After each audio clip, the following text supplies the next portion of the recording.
ආලෝකාට ගෞරවය දෙනවා වගේ ආලෝකාට ආදරය කරනවා වගේ මේ ලංකාවේ ඉන්න හැම සතෙක්ටම කරුණාවෙන් සලකන්න අපි පුරුදු වෙන්න ඕනේ.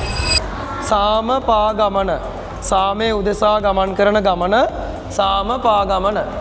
ඔය වෙලාවේ ඉන්නවා ප්‍රසිද්ධ කෙනෙක්. ආලෝකා. කවුද ආලෝකා කියන්නේ? බල්ලෙක්. එතකොට මේ ආලෝකා හැමෝගෙම ගෞරවාදරයට පාත්‍රලානේ ඉන්නේ දැන්. ආලෝකා මේ වෙද්දි මුළු ලෝකෙම ගෞරවයට පාත්‍ර වෙලා දැන් ආලෝකත් භික්ෂුන් වහන්සේලාත් එක්ක යනවා. ලංකාවේ පශු වෛද්‍ය සංගම් විසින් ආලෝකට ආරක්ෂාව සපයනවා. ගිලන්ගත ලෑස්ති කරලා තියෙනවා ආලෝක වෙනුවෙන්. මොන හරි ආලෝකයට කරදරයක් වෙනවා නම් ආලෝක වෙනුවෙන් රෙඩි වෙලා ඉන්නවා. ඒතර බලන්නකෝ එයා වෙනුවෙන් මේ වෙද්දි මුළු ලංකාවම පෙළ ගැහිලා ඉන්නවා මොන හරි අවුලක් වුණොත් බලන්න.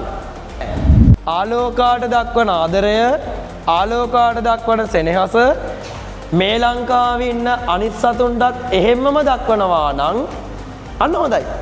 හොඳද නැද්ද? හොඳයි. බලන්න සමහර බල්ලා මේ ළඟදි මම දැක්කවා ඔයාලා දකින්න නැති බල්ලෝ ගොඩකට එයාලගෙන් වදේ නිසා කෑම වලට මොනවද දාලා තියෙන්නේ? වහ දාලා බල්ලෝ ගොඩක් මැරිලා.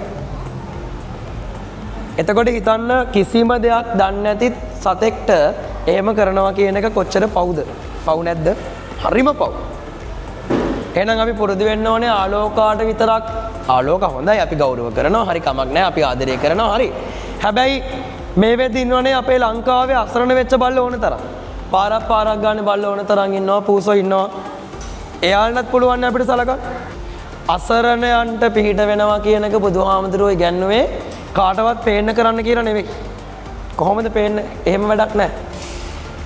ආලෝකාට ගෞරවය දෙනවා වගේ ආලෝකාට ආදරය කරනවා වගේ මේ ලංකාවේ ඉන්න හැම සතෙක්ටම කරුණාවෙන් සලකන්න අපි පුරුදු වෙන්න ඕනේ. නැත්නම් වැඩක් නැහැ. බල්ලෙක්ට ගහලා සතෙක්ට ගහලා හිංසා කරලා එහෙම කරන්න එපා. තේරුණාද? වැඩි හිටියන්ගෙන් අපිට වැඩක් නැහැ. අපි පුරුදු වෙමුකෝ.